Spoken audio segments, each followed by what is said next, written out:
So do the Jaguars have what it takes to beat the top seed in the AFC? Do the Giants have enough mojo to take down the number one seed in the NFC? Does Buffalo, can they stand their ground against the Bengals?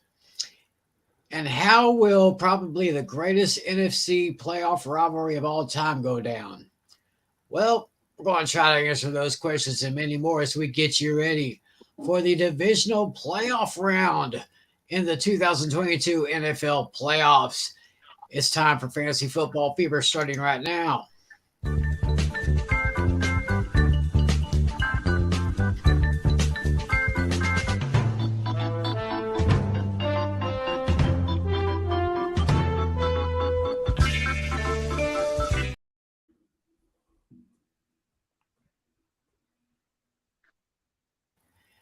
And a pleasant good evening to you all. Welcome to another edition of Fantasy Football Fever.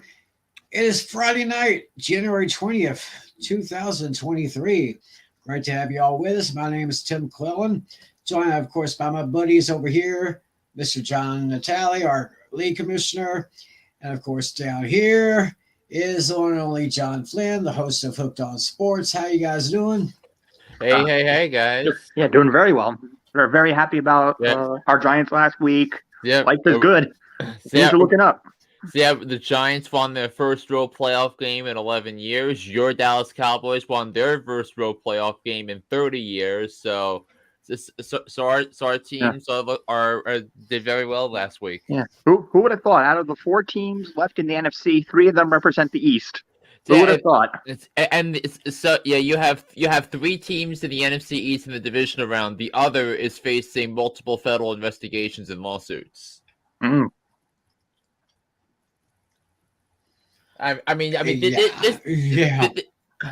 This is literally a Washington Commanders fan's worst nightmare. Seeing their 3 biggest division rivals all playing in the playoffs, and 2 of them just. One playoff game, playoff games for the first time in a while on the road. So, oh yeah, of course. And of course, the Commanders still having to deal with an embattled owner who probably will be gone pretty soon. Hopefully sooner than later. Which would be amazing news for the Commanders fans who have had to deal with 20 years of a complete and utter dysfunction within that organization in terms of in the front office, in terms of the workplace. Absolutely. So a change will probably definitely do them good. But anyway, after I got a little something to say. After the 3 of us guys make our picks, what we're going to do, we're going to open the forum to you people out there. So pretty soon I'm going to be sending the link into the chat area. So those of you who want to jump in and make your picks against us, you'll feel free to do that. We'll open the forum very soon. But right now, we didn't quite get the graphic for how we did with our picks straight up and against the spread, but I think Flynn does have that information for us. So what you got? Yeah, so I know I went 5-1 straight up. The lone exception was I picked against the Cowboys because I thought for some reason it was going to be another Cowboys flop, but the Cowboys won, as you know. So I went 5-1. I went 3-3 against 3-3 against the spread. Thanks a lot, Josh Allen, for those turnovers. So the tally. I saw Tim went 5-1 against straight up and 3-3 against the spread too, and then the tally. Then the tally. I think you went 6-0. Is that correct? I thought. Yes, I did. Yep, yeah, and then 3-3 against the spread. So we've been on fire lately, especially the tally and Tim. Because Tim had like a 13-2 week straight up a couple weeks ago. So he's on fire. Yeah, doing pretty good here. So I guess with that being said, any thoughts about any of the games last week? What probably my favorite non-Giants moment was the Sam Hubbard fumble recovery for a touchdown. It went 98 yards the other way, but what was most baffling about that was the play call on 4th and goal where Greg Roman, the offensive coordinator, tried a super leap, but it was too far away, and the result, he lost the football because he couldn't reach the goal line, and then of course it was recovered for a touchdown, and that proved to be the game-winning play. Also, one of the big topics was the Chargers' epic collapse, down up 27-0, and that cost the Chargers offensive. That cost some coaches their jobs in LA. I mean, but not Brandon Staley. So there are Chargers fans that are disappointed, but apparently the Chargers players want Brandon Staley. But I mean, I don't know what the players are thinking, but Brandon Staley, 2 years in a row, this Chargers team had great promise. This Chargers team could have went into Arrowhead and defeated Kansas City this weekend. That's how confident they've been playing the last a few weeks. And then of course, Brandon Staley had to play his starters, including Mike Williams. And where was Mike Williams when he needed him in the fourth quarter? I mean, you couldn't rely on Josh Palmer against those linebackers. Because that was just a complete and utter disaster when you look at it from a Charger perspective. And look, the three of us took the Jaguars. We all knew. We said.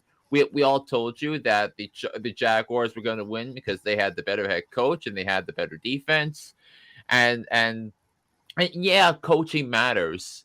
And Tim, I don't know if you saw this on the herd this week, but there was a graphic of the 8 coaches remaining in the divisional playoffs, and what type of background they are, offense and defense. 7 of the 8 head coaches, have offensive backgrounds. So when you look at Brian Dable, Nick Sirianni, Mike McCarthy, Kyle Shanahan, Andy Reid, Doug Peterson, and Zach Taylor, all of offensive backgrounds. The other Sean McDermott has Josh Allen as his quarterback with a top 5 defense.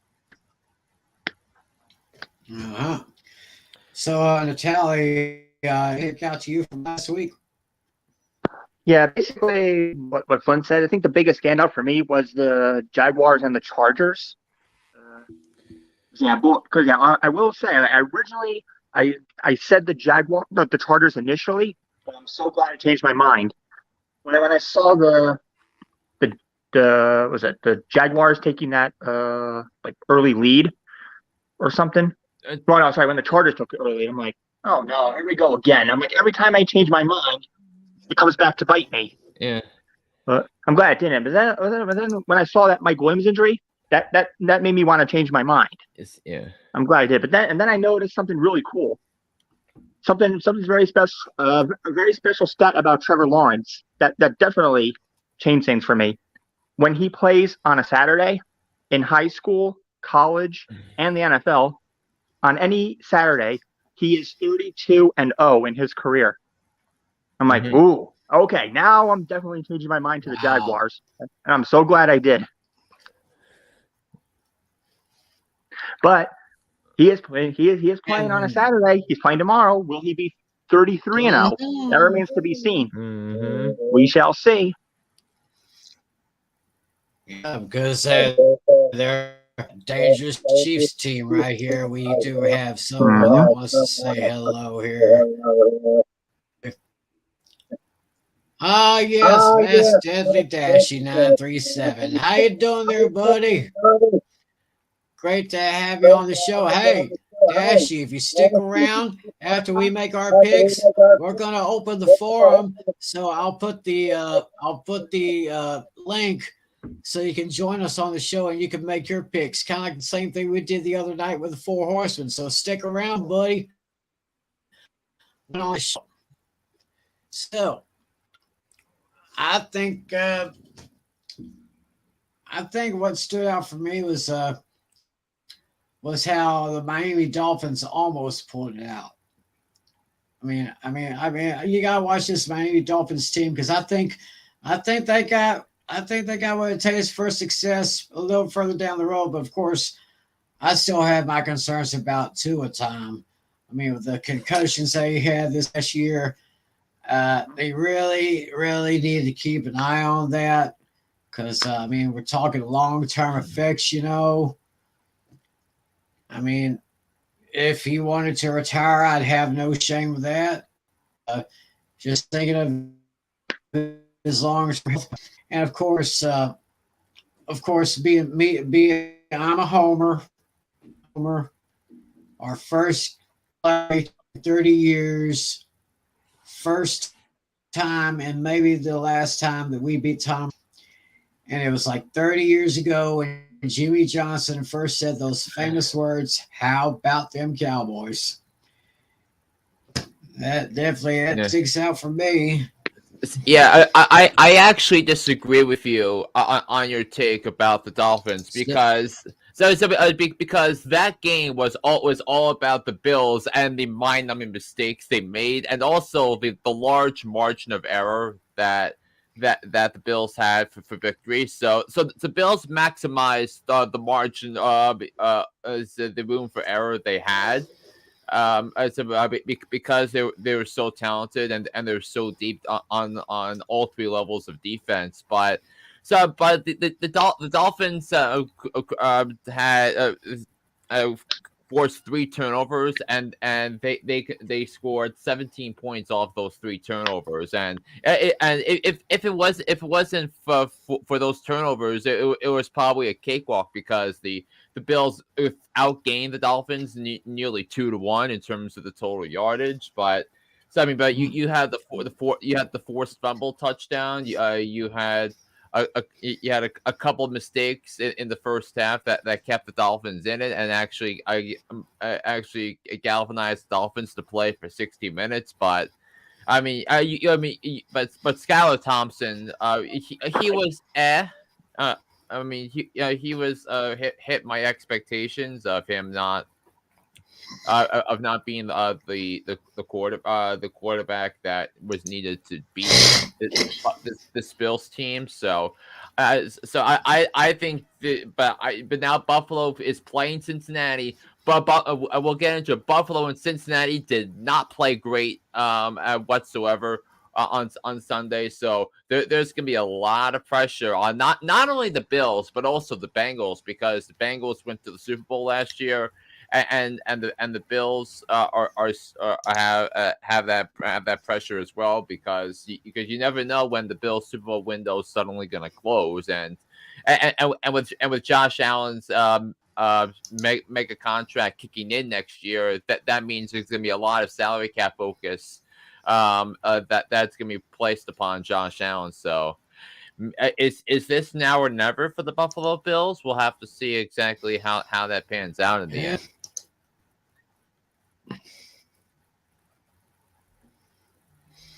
Yeah, we'll have to see about that. For right now, let's let's go ahead and go headlong into the divisional matchups. Of course, we got another huge weekend. 2 games Saturday, 2 games Sunday. Let's go ahead and put the screen so everyone can see the matchups and the point spreads. And of course, as always, we invite you to make your picks again. Well, remember, when we're done here, we'll open the forum and make your picks. So, the graph on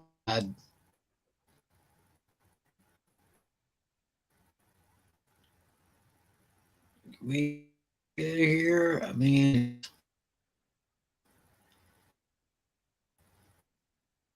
What's this here?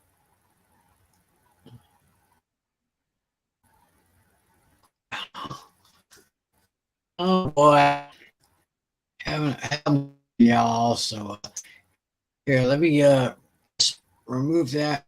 I'll try to set it again.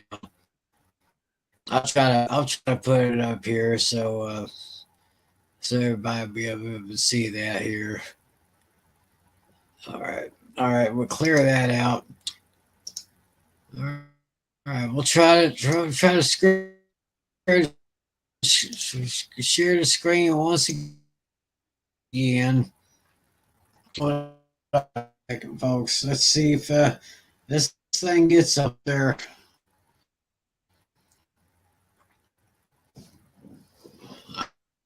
Hold on.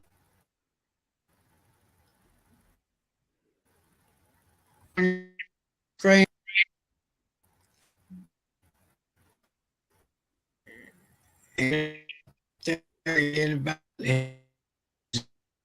See if you see it on my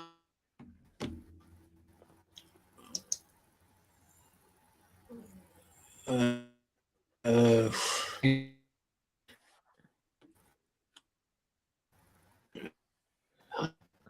here.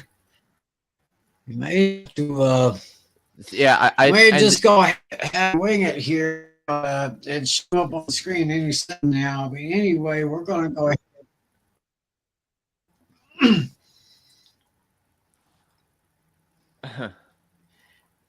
I'll say we'll just go ahead and get started here. Hopefully, there it is. Here. That's the wrong look. Gotta get that different look. This thing's not cooperating with me. so do you hear me, Tim? I need to bring my boys back in here.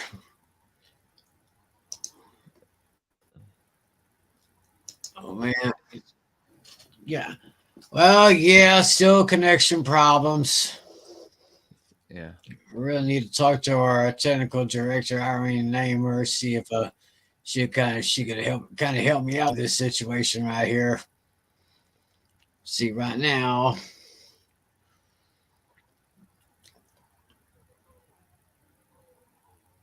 Okay, so okay, there we are. Let me see if we can try this layout here.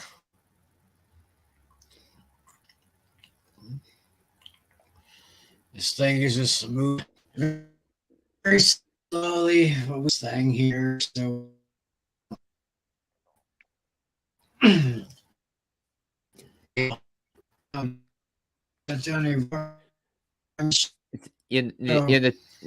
I think while Tim is waiting, is setting it up, Natalie. I think the a couple of things to know in the GM search. So the Arizona Cardinals and the Tennessee Titans both landed general managers. Jaguars take on the Kansas City Chiefs.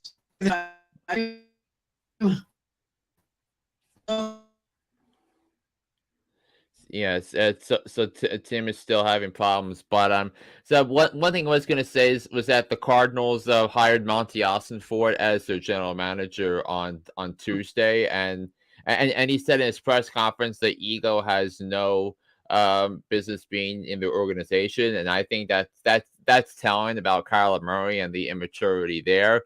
Also, one thing I also love is the Tennessee Titans hiring San Francisco player personnel Randy Carthen as their general manager. I think that's a fantastic hire.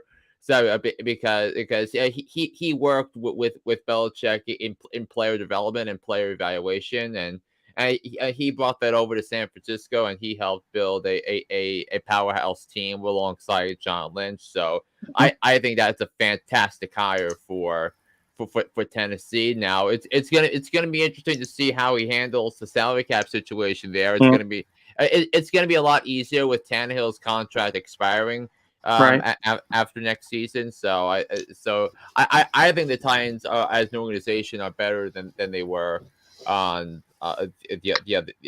earlier this week. So So we still have that, and now head coaching hires. Apparently, Sean Payton might be the favorite. Might be the favorite to be the Broncos head coach, and what I've heard, Brian Flores is the favorite to be the Arizona Cardinals' new head coach. So I think that would be a really strong hire for a Cardinals perspective. So. And so maybe because the Cardinals need a wholesale culture change because they need a coach who brings in accountability and organizational stability and apparently Stephen Ross wasn't buying it with Flores even though he has no idea what he's doing as an owner and Brian Flores sued the Dolphins for a reason, but I think we'll have to monitor what happens with the Kyler Murray situation in Arizona this offseason, Right. and that because I heard D'Amico Ryans could be someone that lands with the Texans. And Jeff Saturday got an interview with the Colts, by the way, in case you were wondering. Geez. Jeff said, How? hold on, think about this, Tally. So, and think about what Jim Irsay did. So after they fire Frank Reich, which I thought was ill timed, but I mean, so Jeff Saturday goes in and beats Josh McDaniels with the Raiders, against the Raiders, and the Colts didn't win since. I mean, what was it purposely for the tank because the Colts have a realistic opportunity now to draft a long-term quarterback instead of doing all these 1-year experiments, whether it's with Carson Wentz, Phillip Rivers, or Matt Ryan. Now the Colts have an opportunity now to draft a franchise quarterback. So and they have the 4th overall pick, and the Bears are thinking of trading down. And I just heard about that. Yeah, and I saw this proposal, which the Bears trade down twice, once with the Texans and once with the Colts, so both of those teams can get their franchise quarterbacks, and the Texans getting Bryce Young, and then then the Colts have their choice of whether it's C.J. Stroud or Will Levis from Kentucky or something along those lines. So it's probably going to be a win-win for everybody. That the Bears need to and the Bears roster needs an overhaul, and I think the best way for the Bears to do that, even though they have so much salary cap room, it's probably through the draft, because as of now, I mean, we haven't factored in any salary cap casualties from other teams, and there's going to be a lot of salary cap casualties around the league, especially when you think of teams like New Orleans and Tennessee who have to go under the cap. So. So the Bears are in a great position. I mean, Ryan Poles did as much as he could with that, because the Bears had $85 million in dead cap space, and now he'll be able to showcase what he can do as both the general manager and as a draft evaluator. So it should be exciting for Bears fans.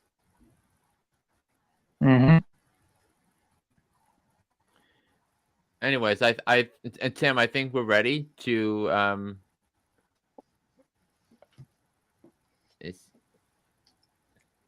all right. So we're just getting into the games here. I mean, if y'all can still having some problems here, let's go ahead and kick off the Jaguars. The Jaguars at Arrowhead, Casey 8.5-point favorites. So Flynn, who do you got? Yeah, so Natalia and I were talking before the show, and Natalia heard Tim's pick, so he knows where he's going with that, as heard on the Four Horsemen podcast earlier in the week. But this was the one game where he thinks he doesn't have a clue where I'm going with this. But I will tell you this actually was the toughest game of the week to pick because I never understood the why people love Divisional Weekend more than Championship Sunday and the Super Bowl. But I mean, we saw that firsthand last year where you have a home team that's under a lot of pressure to win against a team that won a playoff game the week before, and going in with a lot of confidence. But the question here is what Trevor Lawrence are we going to see? Are we going to see the Trevor Lawrence that threw four interceptions in his first playoff game? And played as bad a half as any quarterback this season in a big spot, or are we going to get the assassin Trevor Lawrence that we saw in the second half of that game, in which he shredded the Chargers defense to pieces? So I think this is going to be great.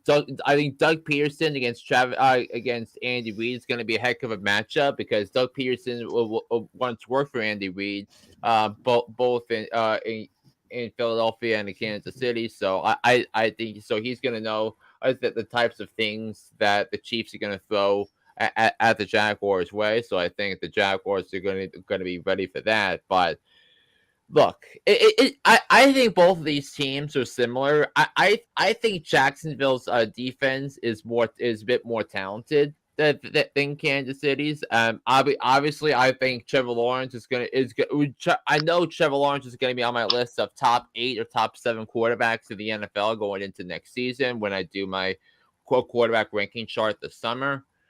But in this type of situation where you have 2 quarterbacks that have been playing at a ridiculously high level over a 2-month span, and one of those quarterbacks is going to be the NFL MVP in Patrick Mahomes, and I said this a lot last year when the Bills to the Super Bowl was a sexy pick. I still picked Kansas City. Even though they lost in the championship game, there is always that thing about Mahomes that you just can't wrap your head around, and Patrick Mahomes has never not been to Championship Sunday as a starter in the NFL. That each of his first 4 seasons, he's won a playoff game of the division, won the divisional playoffs at home. So, and I think this is going to be year 5 of that. It's going to be a seesaw back and forth game. I think Patrick Mahomes is going to throw a go-ahead touchdown to Travis Kelce with 5 minutes left in the game, and I think the Kansas City Chiefs, after a lot of skepticism following the Tyreek Hill saga, I would put them at 60 minutes away from the Super Bowl. So I'll take the Chiefs to win the game, but I'm going to grab the points with the Jaguars. So my score is Chiefs 29, Jaguars 26. Oh, a game-winning field goal. Oh, never mind. Yeah, never mind. I said touchdown, but what you get, right. It's a close game. Yeah, I got the point. I figured that's right. Oh, okay. You had the Chiefs trailing at one point. I see. Yeah. All right, Natalia, what do you got? Yeah, this game. Yeah, this matchup is pretty intriguing. Yeah. Yeah, this is a very intriguing matchup because, like I said earlier, what makes this matchup pretty unique is Trevor Lawrence in his career. I believe he's 38-0 when playing on a Saturday. That's throughout high school, college, all of that. And he did get his first playoff win in the NFL, which is pretty sweet. So that's something to be proud of. But at the end of the day, I think that the Chiefs' offense is probably slightly better. Because Patrick Mahomes is obviously more experienced. He can probably throw the ball a lot further, and he has a very good offensive line to protect him. While I think the Jags are going to make a good run for it, all streaks must come to an end. So Trevor Lawrence will now go 38-1 on a Saturday game. I'm also going to give Jaguars the points here too. Chiefs are going to win this one 31-27.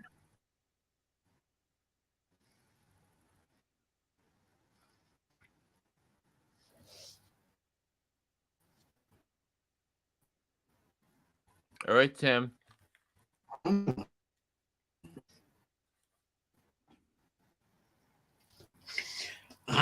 So Charlie's got Chiefs within, but the Jags get the cover.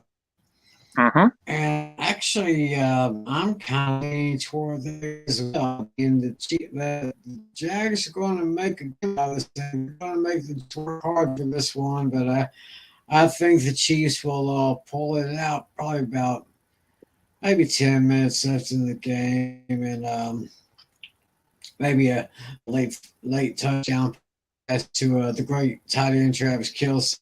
So I took Chiefs for the point. Now I'm taking Chiefs for the win, Jags with the points. 30-24, get back to the AFC Championship. So 30-24, Kansas City is your pick. And so our next game, the Saturday night matchup, it's you guys. You're the New York Giants, the Philadelphia Eagles, we're at Lincoln Financial Field, and the Eagles are picked by 7.5 in this one. I'm going to go ahead and pick first off you guys for last, since you're representing the Giants. I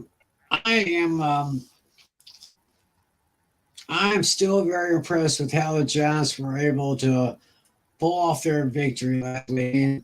It's almost like Saquon Barkley has really punched his ticket to be an NFL Comeback Player of the Year. Although I would probably not go with Smith being a candidate for that award as well. Didn't make the best plays at times. But right now, the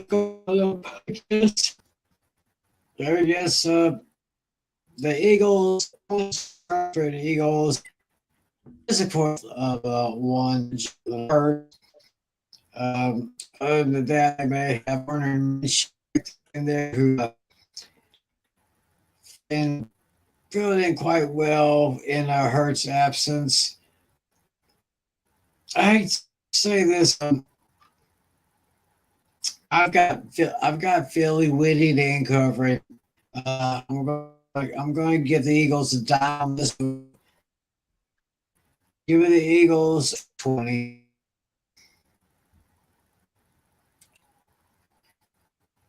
Okay, time for the Giant fans to speak now. So, what was your score? Because you cut out.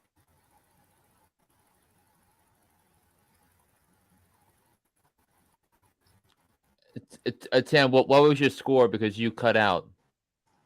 Yeah, I'm probably get. My score is Philly 30, Giants 20. 30-20. All right. All right. So I'll start. Look, I'm gonna take I'm gonna take Philadelphia to win the game. I'm gonna take the Giants at the points. Yeah. Fly. Yeah. I'm gonna take the Eagles to win. I'm gonna take the Giants to cover. But look, I think this is a game where I think there are legitimate concerns with Jalen Hurts and his shoulder because Jalen Hurts came back after for Week 18 to ensure the Eagles locked up the number 1 seed in the NFC, but he did not play great against the Giants' backups and third stringers. So there's definitely a pause for concern about the ability of the quarterback to win the game with his arm.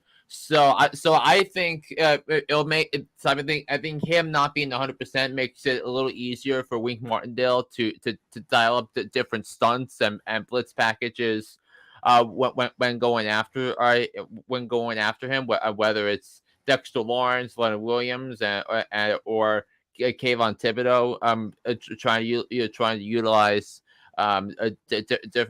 different paths. Jalen Hurts keeps the ball for too long at the pocket.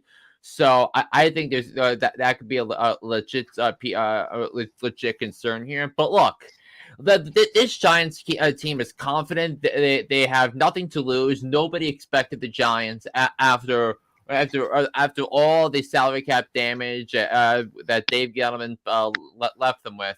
Nobody expected them to get to the divisional round, and that's a credit to Brian Dable. That's a credit to Joe Shane, and tomorrow is the 1 year anniversary of when the Giants hired Joe Shane as the general manager.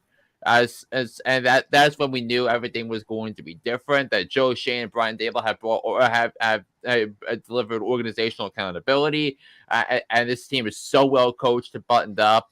But look. The Giants. Daniel Jones' 2 best games of the season were against an old and slow Vikings defense, and I think that should be but I think Philadelphia is just completely different because you have a deep defensive line and arguably the NFL's best secondary. When you think of James Bradbury and Darius Slay. By the way, James Bradbury was named second team All-Pro of cornerback last week by the Associated Press, which to me doesn't come as a surprise because he only had to cover the other team's best number 2 receiver, which speaks to the depth and the brilliant strategy making from Howie Roseman and what he was able to do. Howie Roseman is probably going to be the executive of the year of the National Football League. So I think it's going to be against a much younger and much faster defense. I think that's where I think the Giants season will come to an end tomorrow night. But make no mistake, this Giants team is going to play. This Giants team is going to play 60 minutes of football against Philadelphia. So my final score for this game is Eagles 27, Giants 22, Natalie. Ooh, interesting. Yeah, I kind of had a feeling you were going to go there. Let's see. Yeah. This one was kind of a hard one for me. We know the Giants have the nickname the Road Warriors. In the playoffs, they play very well on the road. They have a very cool stat here. Since 1990, every time the Giants played a number 1 seed in the playoffs, they won. They are 6-0 dating back to that year. There's so many teams they beat there, so many good teams. This team is on fire. They're on all cylinders. Yeah. Isaiah Hodgins had his breakout game. He did amazing. Yeah, Daniel Jones definitely had his breakout. Yeah, he has the best offensive line he ever had. And Kenny Galladay came through with a huge block. Everybody's been talking about that for days. That amazing block leading to a win, which was huge. But this one was kind of hard for me. While being undefeated when facing a 1 seed is nice. However, they are terrible when they play at night. It's crazy. This one was really close for me. Had this been an afternoon game, I would have picked the Giants. I really wanted to do it. If this was an afternoon game, I would have picked the Giants easily, based on their history. But because it's a night game, I know it's a silly reason, but because the Eagles have their number right now, and it's a night game, this was a true coin flip. But I'm taking the Eagles to win the game, the Giants to cover the points, 28-24. But if this was an afternoon game, I would have picked the Giants. Ooh, interesting. I would have picked the Giants if this was an afternoon game. But because this is the night game and they play horrible at night, that's why I'm picking the Eagles. Well, they did beat Washington earlier in the year when Washington was playing really well. Yeah, I suppose. But I'm just going by the history. What history was more important to me? That's kind of what I went by. I mean, Daniel Jones. Every time Daniel Jones has played in a primetime game, so the Giants were the inferior team, and they brought in the inferior roster. And the only reason the Giants were on those times was because of the New York market Mhm. and the NFL's thirst to get New York into primetime because the Jets were terrible, the Giants were terrible. So of course you're going to have the larger fan base, the team with the larger following. Like like let's look. I'll give you this. Let's say MLB schedules Red Sox Yankees before I mean it's gonna be 4 series a year now with the schedule Yep. and Emily purposely puts all 4 series on the weekends. I said Mhm. they do that because then they can put Red Sox Yankees on Fox on Saturday, and they can put them on prime time for Sunday Night Baseball. So Right. think about how the NFL maximizes their schedule Mhm. because you have to look at the markets, you have to look at the fan bases, and Right. I know Fox is dreaming of this scenario because you think of the NFC's 4 teams in the divisional playoffs: the Giants, Eagles, Cowboys, and 49ers. Or they represent 4 of the 5 biggest fan bases among NFC teams. Mhm. The other being the Packers, so who have a Right. big following in there. But you have 4 huge fan bases in the divisional round with the ratings continuing to get better and better, and you figure a primetime slot for them, I think would be absolutely dreamy. I mean, I definitely don't. The Giants Eagles definitely would do better at night than Jacksonville Kansas City or in that regard. Oh yeah, for sure. So you think about prime time. So I'm saying I would hold off on that prime time take you had on Daniel Jones, and we'll see how he does on the road in a big spot. Remember Well, that I'll just talk about the history. it's, They're like you're going years back. That's what I meant. it's yeah. I mean it's, yeah. But what would you consider prime time? Like it's like 8 o'clock after or 6:30 after? Because I mean 6:30 is or 6:30 after were the start times of the 2 NFC Championship games the Giants won with Eli Manning and Tom Yeah. Coughlin. Yeah, I'm talking 7 or later, like 7 o'clock, 8 o'clock. Yeah, but the second half of those 6:30 starts is basically prime time, where the games are won or lost. Mm-hmm. So take that for what it's worth. Mm-hmm. So like I said, if this was an afternoon game, I think I would have picked the Giants. Yeah, I did because yeah, usually that's I'm just based on recent history. The Giants don't typically do well when they play prime time. yeah, They don't do very well. yeah. I saw that with years of Eli Manning. He was always bad on primetime games. I mean, he was better in prime time later in his career, though. Right. I mean, early in his career, he couldn't buy a Sunday night victory, which is why I loathe the Giants on Sunday Night Football because they didn't win. But as they get accustomed to what a national setting is all about, that's when they settle in and get focused on doing the things they do to win games. So. Yeah. Anyway, I think we're ready for the next game, Tim. Yeah, both of these games, I had a feeling you were going to go with those guys. So yeah, I'm 2 for 2. These were the ones that I'm more confident in. All right.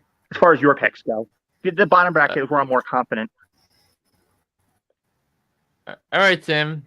Start us off.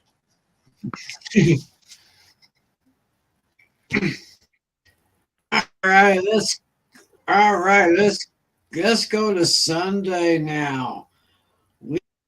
We have the number 2. They're at home against the Cincinnati Bengals. We have Buffalo at 5.5. This is what I'm going to keep an eye on. Flynn, who are you in this one? So if this game was played last year, I would have picked the Bills to win and cover easily because that's when the Bills still had Brian Dable as the offensive coordinator, and Brian Dable was the one that cut down on Josh Allen's mistakes. So, but this is going to be, I think this is going to be a game that's going to come down to the final few minutes. I think similar to what I think is going to happen with Jacksonville and Kansas City and the Giants and Philadelphia. So because both, I mean, obviously I talked about the pressures that both teams are facing. So I think this is going to be an intense game. And obviously these was and I thought Cincinnati outplayed Buffalo in the last time they saw each other until, of course, the DeMar Hamlin incident happened. Says, but this Bengals team is completely different from the one that they saw briefly a couple 3 weeks ago because Jonah Williams, their left tackle, is out, Alex Kappa, their right guard, is out, and that's just not a recipe for success when it comes to Cincinnati. Now, we learned last year that even though the Bengals offensive line wasn't great, it was the right arm of Joe Burrow and the confidence that he exuded on a week to week basis in the playoffs that allowed Buffalo allowed Cincinnati to go to the Super Bowl. But I just think Buffalo had, even though Brian Dable is gone, one thing Buffalo did improve on, which I wanted to see, was them winning the one possession games because Buffalo's 6 losses during the regular season last year were all by one score or less, and I view the inability for the Bills to win those games as the thing that dethroned them in the end because instead of getting to host Kansas City or getting to host Cincinnati, they had to go to Arrowhead with Mahomes, where against Mahomes and the Chiefs, where where Kansas City won one of the greatest NFL games ever played. So. But the Bills are home. The snow is going to be a factor, I think, and I think it plays right into the hands of the Bills. Now, the spread was tricky here, so I think it's gonna be a close game. I think this is going to be a 26-23 game. So I'll take the Buffalo Bills to go to the AFC Championship game for the second time in 3 years. So give me the Bills 26-23 over Cincinnati.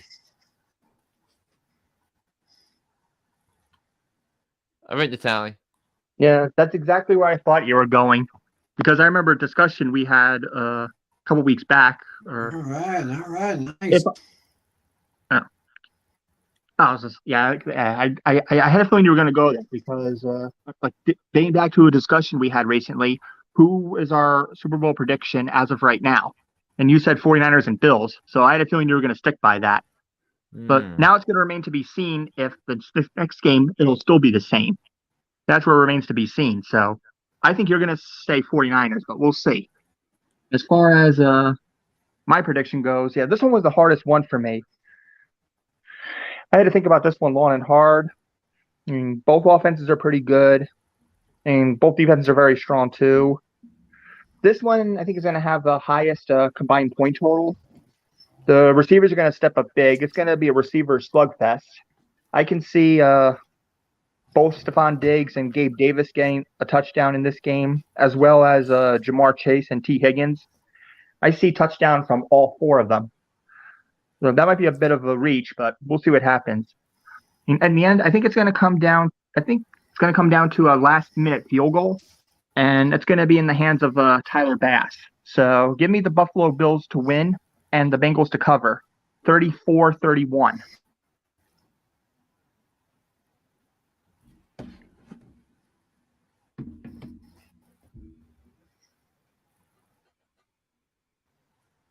All right, Tim, what do you think? Well.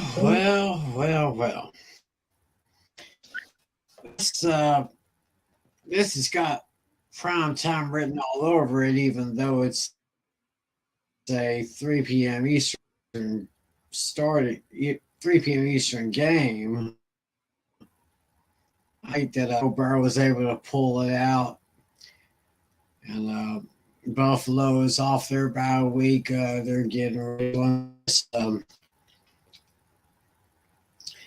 I just got this very suspicious feeling that I think we may see a little bit more out of Cincinnati. Crazy. I mean, Buffalo's got the talent. Cincinnati's got the way. But let's try. I'm trying to get Natalie back so he'll be able to hear what I got to say. Come on. Let's try to get him in here. Man, I hate these connection problems. Oh my God. Yeah, sorry. For some reason I keep getting disconnected. I don't know what's going on. All right, let's yeah, folks, hold on, folks. We're going to try to get Natalie back in here because I want him to hear what I got to say here. Yeah, I'm here. Yeah, somehow I keep losing my connection. All right, do we have Natalie back in here yet? Yes, we do. Yeah, I don't know if even we should open the forum. Okay, we have him in here.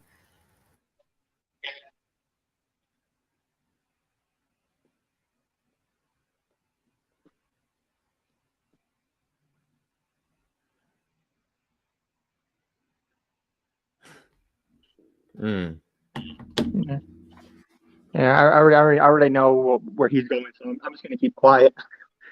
Okay. I'm going to keep quiet because I was in the audience for the show. Yeah, but I don't remember his score though. I only remember who we picked. All right. Well, hopefully I'm back now, and yep, we got you. I was just explaining that this, even though it's a 3 p.m. Eastern game, feels more like a primetime game for these two teams because it has primetime written all over it. Buffalo coming off their bye week, and Cincinnati is going headlong into this game. I just have this very suspicious feeling here, and I think I'm crazy about this. Y'all don't think I'm really insane.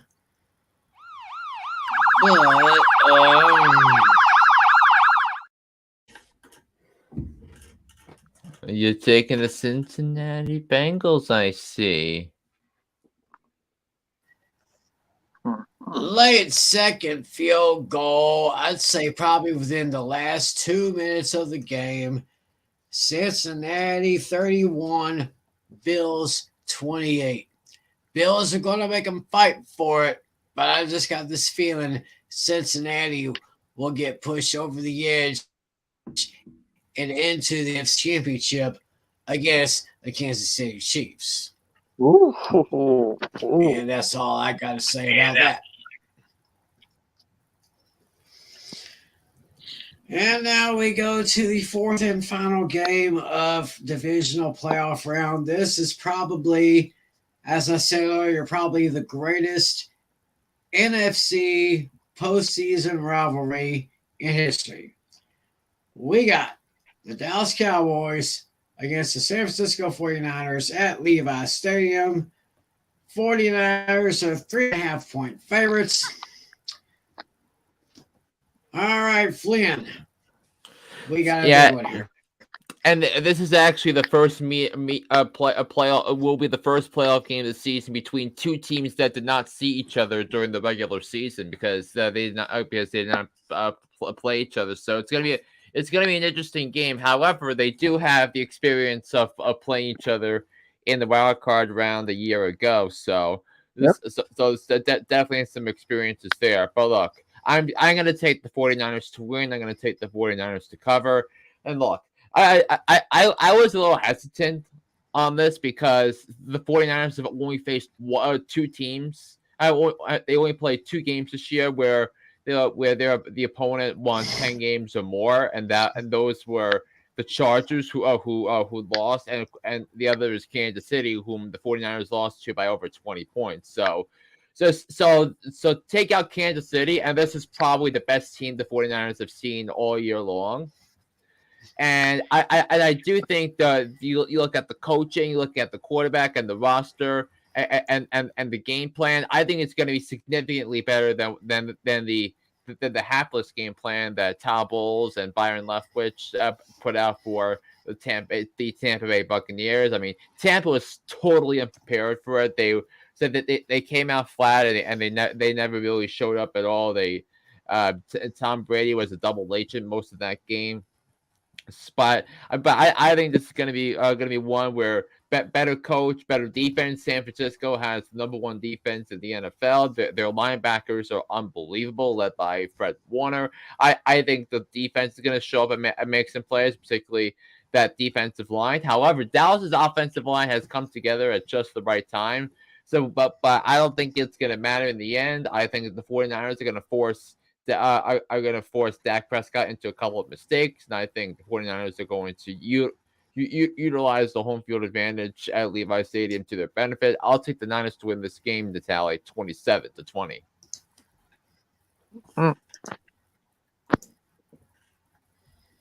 Okay. Yeah. That does sound like a pretty good score to me. Yeah, coming into this, I had the 49ers going to the Super Bowl for a reason. This team they're the real deal. Yeah, their offense is one of the best in the league. Yeah, definitely top 5 defense, maybe even a top 3. Yeah, Brock Purdy has been very solid. He's still unbeaten ever since he took over in week 14, I believe. I think he's only thrown maybe a couple of interceptions ever since his debut. And guy's been really solid. He's got a very decent offensive line to protect him. And Cowboys have been pretty solid too. Pollard has filled the role in nicely. He should definitely be the number 1 lead back moving forward. I don't think Zeke has it anymore. And they still have a very solid receiving core. As decent as a great season as the Cowboys have had, I think the 49ers are just slightly better right now. I'm going to take them to win, but they're just barely going to cover. It'll be 31-26.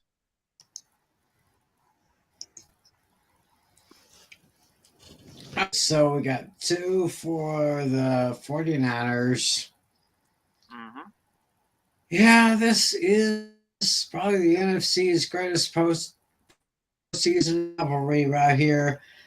These teams have played a total of 8 postseason games against each other. The Cowboys have the 5-3 edge on them.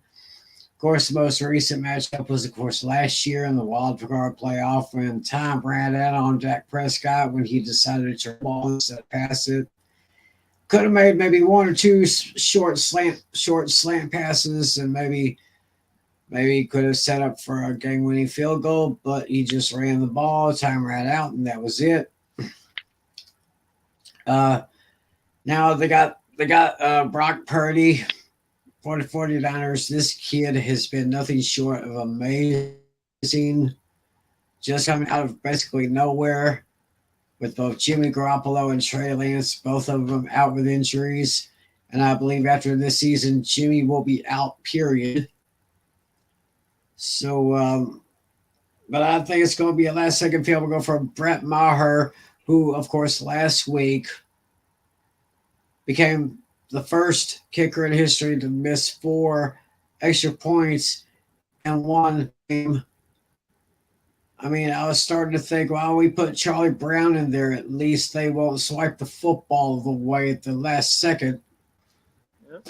But anyway, I would say Brett Maher will redeem himself in a big way. Give me the Cowboys over the Niners by a score of 33-28. Cowboys in the NFC Championship game against the Chickens.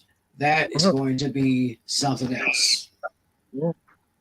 Yeah, Tim definitely controls his destiny this week. It's going to be crazy. It's going to be insane. And we have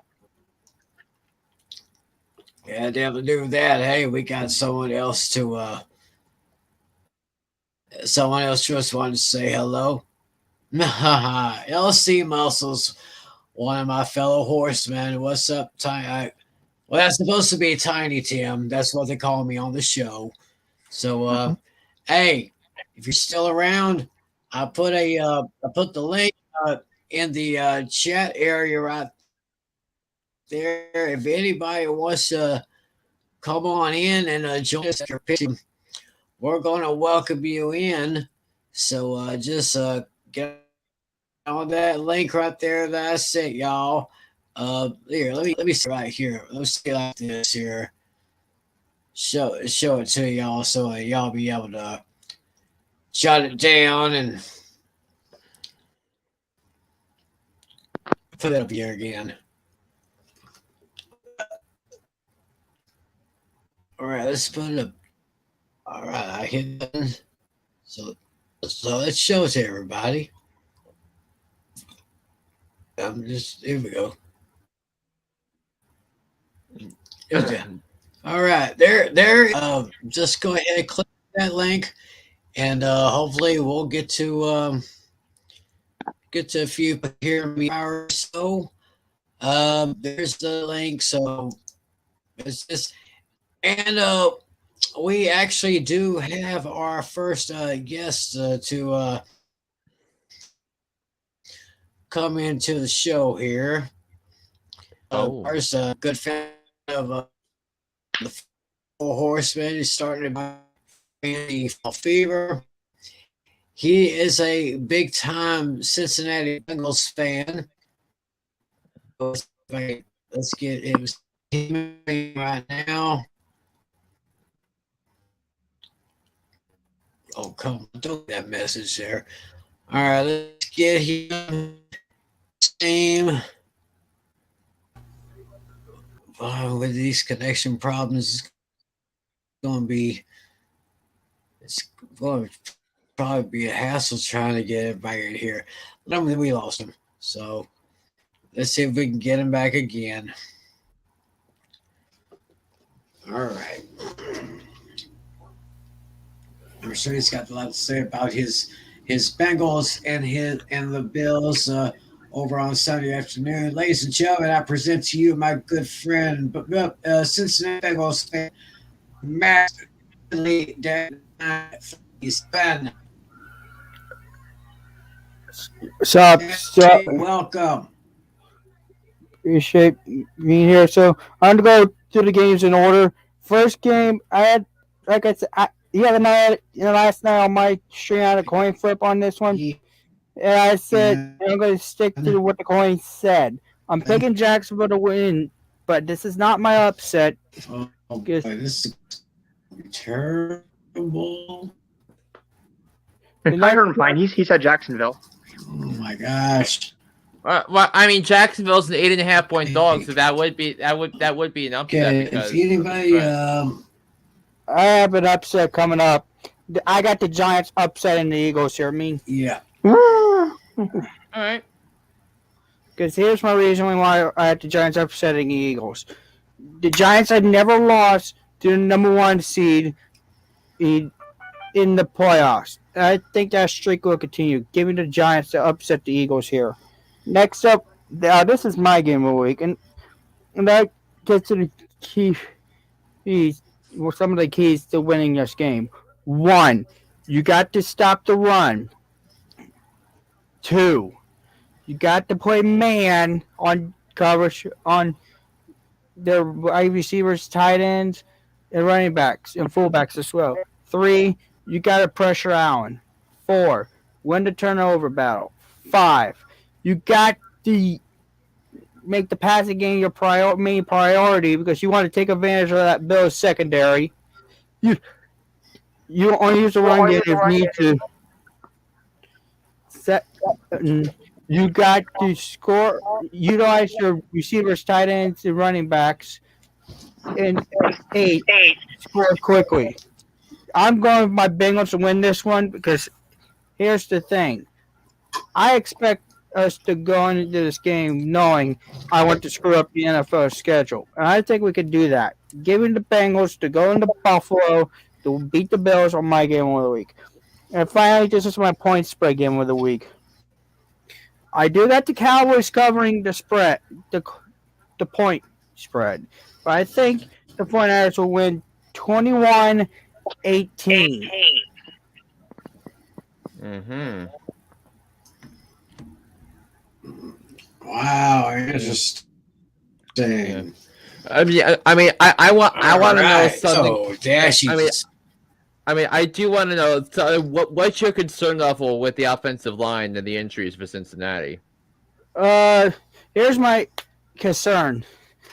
I'm afraid that Buffalo is going to get to Burrow, but as long as Carmen steps up his game, Sharping steps up his game, and Adeniji step up his game, we can at least win. At least we can beat Buffalo. My concerns on injuries is that we got the next man up mentality. I stressed this all season. As long as you got next man up, we're good.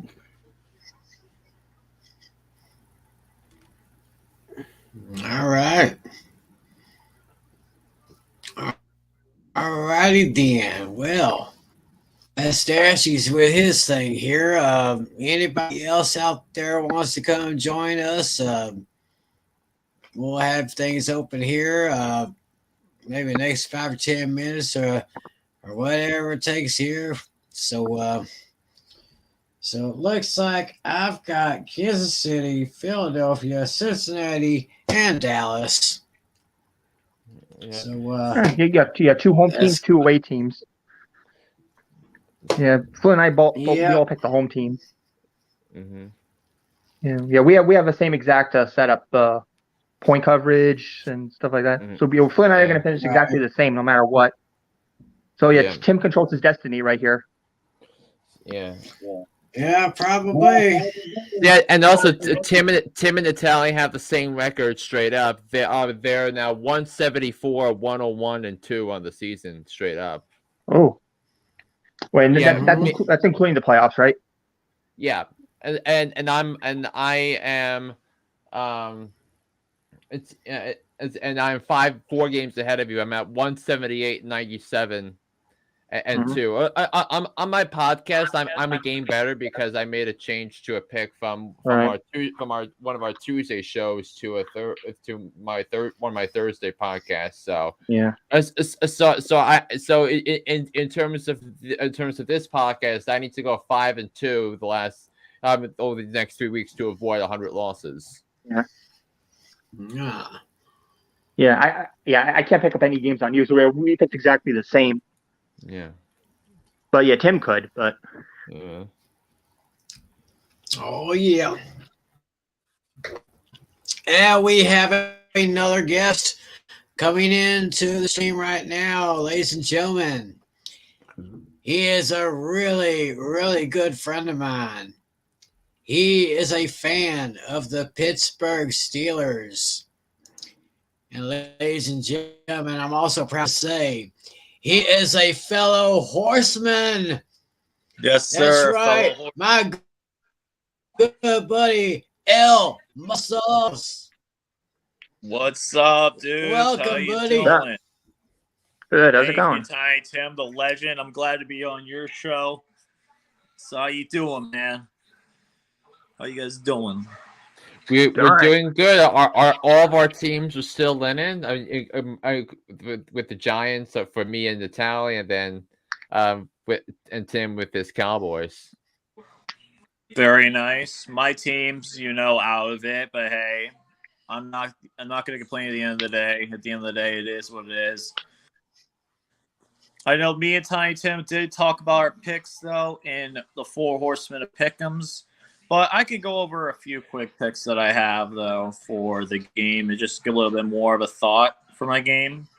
So, talking with the Jaguars and Chiefs, the interesting fact is Trevor Lawrence has never lost a Saturday game, which is crazy to think about. Hold on 1 second. I'm actually going to turn this off real quick.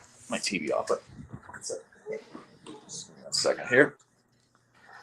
And all right, we're good. So, Jaguars and Chiefs. He has not lost.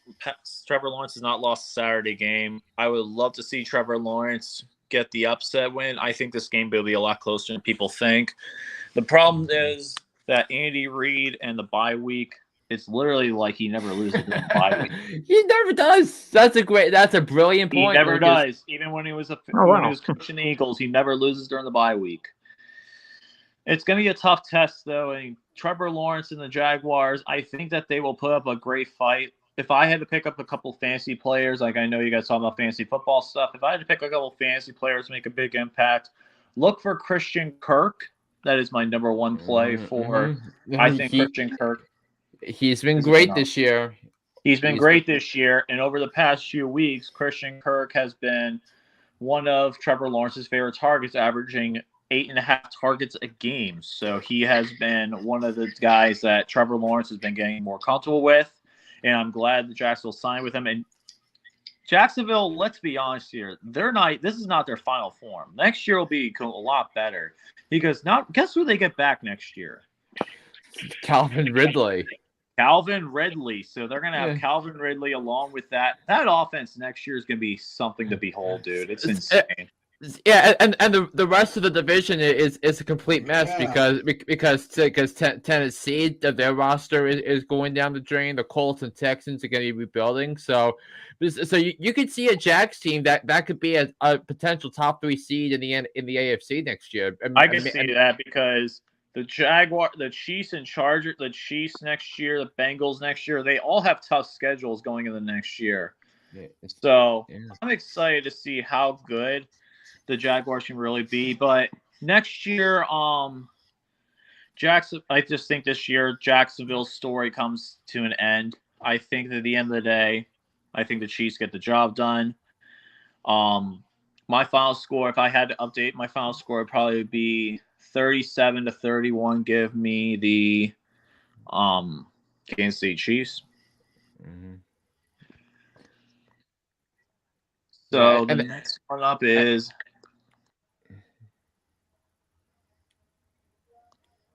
all right. So after that, when sorry, I'm just responding to a text. Yeah, and the Chiefs, by the way, are 8.5 point favorites. And the Eagles Giants, we played Eagles minus 7.5. That's going to be an interesting game. The only problem I have with the Eagles and Giants game is how is the Giants defense going to stop Jalen Hurts on the offensive end? Last time, though, with the Eagles, when they play that Week 14 game against the Giants on the road, Jalen Hurts absolutely dominated, but Miles Sanders absolutely ran through that Giants defense. The rushing game is something the Giants are really going to have to stop. They did do decently against the Vikings with Dalvin Cook. But the thing is, though, even without Miles Sanders, Boston Scott also rushed for a lot of yards. Even though Dalvin Cook only had 60, I don't know how the Giants are able to stop Miles Sanders 2 games in a row. I don't think how they're going to stop him twice. I'm sorry. Yeah. They couldn't stop him once. How are they going to stop him again? Miles Sanders is just that elusiveness on him, and that's going to be a big problem. And then if I have another fantasy player you should look out for the Eagles, it's Devontae Smith.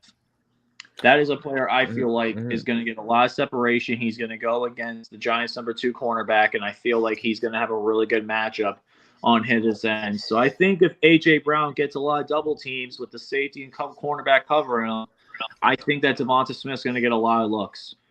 At the end of the day, though, I just can't go against Philly at home. Even though they do have a suspect defense, I think that the Giants are going to have their season end here, just like the Jaguars. Their season will end here. I'm going to take the Giants. It's unfortunate to lose the Eagles here. I think they will put up a close game. I don't think it's a point spread, but I think they're going to keep it within 10 points. I'm going to go 30-20 Eagles. It'll be a lot. Yeah, I mean the biggest pause I had because we both have Philly to win. The biggest pause I had for Philly to cover was because the shoulder issue might still be a thing for might still be a lingering thing for Jalen Hurts. Yeah, he was taken off the injury report and I mean if the shoulder was no concern, I would have taken the Eagles to win this game by double digits. Maybe because I just think the talent and on both sides of the football. I mean, especially defensively, is head and shoulders better than what the Giants saw in Minnesota. And because Minnesota's defense is old and slow, and you can't win with old and slow, so that's why I disagreed with them firing their defensive coordinator at Donatel, because they needed better players. They need to be younger and faster. But you want younger and faster. You just take a look at what you have in Philadelphia, and especially when you look at. So when you look at who is the guy from Georgia that they drafted? I'm blanking on his name. Jordan Davis. Jordan Davis. I think he's going to play a big role in this game in that game of the fourth quarter. I think so too. The big thing that also helps out the Eagles a little bit is that Lane Johnson is also off of the That's a big thing because Lane Johnson is one of their solid offensive tackles. And the Giants are really going to have to blitz a lot if they're going to get to Jalen Hurts, because Lane Johnson is one of the best offensive tackles in football. Wait for Dash to go, woo! Yeah. I mean, if Lane Johnson was not playing in this game, I would have taken the Giants to win the game outright. Because I think Kayvon Thibodeau would have been a matchup nightmare for Philadelphia if that was the case. But now that Lane Johnson's back, it's one less thing. In my opinion, for Philadelphia to worry about. Oh, cool. Then we have, after that, Bengals and Bills. I think this is my spread game of the week that I picked for Steel Maidens tournament. I think that the Bengals will keep this game close with the Bills. This is going to be an offensive shootout. I don't think either defense really shows up here. I think this is an offensive juggernaut game. If I had to pick an X factor for the Bills and the Bengals, my X factor realistically would be Devin Singletary. Devin Singletary has been one of the most versatile backs in the league, even though he's not the best rusher. And he went to my college, FAU. He has so much balance in regards to offense and the receiving game, the running back and receiving game, which I think is going to be a big help for the Buffalo Bills being able to have that look. Cincinnati's not the best in regards to covering running backs like that, so I think that could be a big concern. But at the end of the day, I think Buffalo's offense is just going to be too much for Cincinnati to handle, and I think the Buffalo's offensive line is going to do just enough to get the win. I think they will win by a final score 34-31. And then last but not least is the 49ers and Cowboys. Alrighty. I know, Time Tim, I'm going to send you this video after we're done, but A-Bomb's hate week, man. Oh my God, it was something else, man. I wish you were able to get on the thing. Maybe if you show up to Black Saturday tomorrow, you can do something with A-Bomb. But dude, like the 49ers, man, this game is gonna be a great game. I think that both offenses are really strong. I think the thing that makes the Cowboys offense so deadly is the fact they have Tony Pollard and Zeke Elliott. But the problem is Zeke Elliott hasn't really done much in the past few weeks. He has been kind of a low X factor, right. But the big thing you're going to have to worry about for the Cowboys is how to stop Christian McCaffrey. And I think Christian McCaffrey is one of the big X factors in the game. My other big X factor I realistically would have to say is the big factor in this game and who did well last time around when it came to the Cowboys and the Cowboys and the Niners is let me see if I can pull it up here. Is Brandon Ayuk. If you get Brandon Ayuk open, he's going to get some receiving yards. Even though Deebo Samuel's the receiver one for the team, technically, Deebo Samuel hasn't been consistent this year. Ayuk's been that guy being able to take the top off the defense more often than not. And I think realistically, I think that the Cowboys are really going to have to do what it takes to stop, because he had 10 rushes for 72 yards last playoff game and 3 catches for 38 yards. You're going to have to find a way to stop the rushing game for Dallas. I just don't think they can do that, though. I'm going to take the Niners, though, but I think they will keep it close. My final score is going to be 34-28. I think that the Niners will go above the point spread a little bit, but my X factor is Brandon Ayuk. Mm-hmm. Yep. Interesting. Well, there you have the picks from my buddy LC Muscles. Make sure Hell to yeah. check out his channel, LC Muscles. Hell yeah, man. Thanks for having me on, Tiny. I'm glad I got to come on. hopefully- And it's always good to have a fellow horseman be on Two Horsemen. All right, then. We'll catch you next night. Sounds Yes, good, man. sir. Yes, sir. Let's have a good football All right, weekend. take care. Take Same care, to you. dude. All right. Thank you, buddy. LC Muscles, my buddy with his, what's it? It's 10:43 p.m. on Central Time, so it's 11:43 over there. And I'm getting pretty tired. I may just want to go ahead and close down the shop because I got work tomorrow. But any of y'all still watch over there, and y'all gonna watch this later, make your comments in the comment section below. Let us know what you think of the games. And of course, don't forget to click one of the links in the description area to get to listen to Hooked on Sports with John Flynn. He's got 2 shows during the NFL season. Yeah, and also this week I dropped my predictions for the upcoming season of The Bachelor because this new season of The Bachelor premieres on Monday nights on ABC. So I'm very happy that I have something to entertain me on my Monday nights again.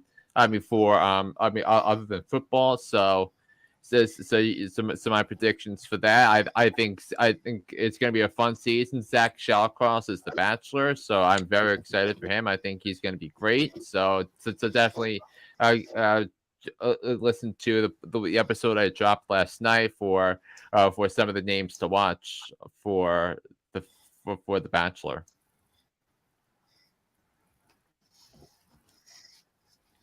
I got you. So, yeah, y'all be sure to listen to Hooked on Sports. So, anything you guys want to say before we close up shop? No, I mean, this is just going to be a very interesting week of games here. Yeah, no matter what happens, definitely looking forward to the conference championships next week. Yep. So then we'll know who's going to be in the Super Bowl after that. Yeah, and maybe we'll get some head coaching hires. I mean, we're definitely going to get some at least 1 or 2 head coaching hires before the next time we come together because it was around. I mean, it was the Saturday of championship. It was like the Thursday or Friday leading up to championship Sunday when we got our first hires announced by the NFL. So.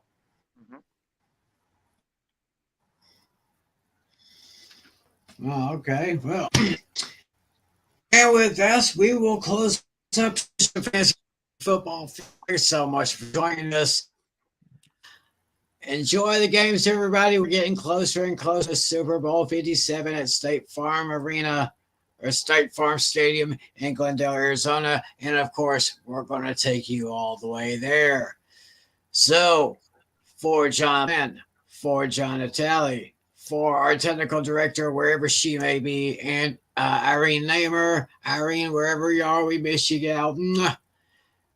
My name is Tim McClellan. Enjoy the games. Thanks for joining us. God bless you, everybody. And as always, be a good sport. See ya.